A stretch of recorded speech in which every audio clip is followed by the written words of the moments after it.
Pas disa ndeshjeve në migrim, sa në një qytet, sa në një tjetër, Vllaznia më në fund do të luajë përballë tifozëve të saj.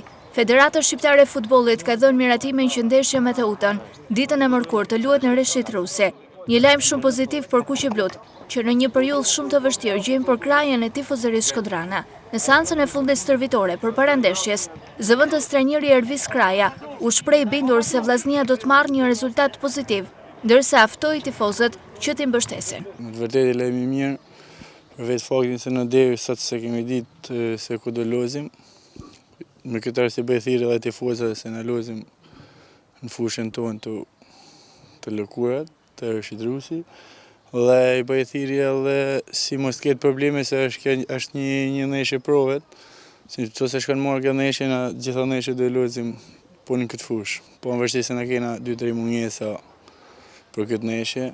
Është një skualifikim i gurisht. Ne në Vllazni dhe nuk shohim se kena përballë, si Teuta, si Skënderbeu, si kushdo si na do him në fushën e përfituara.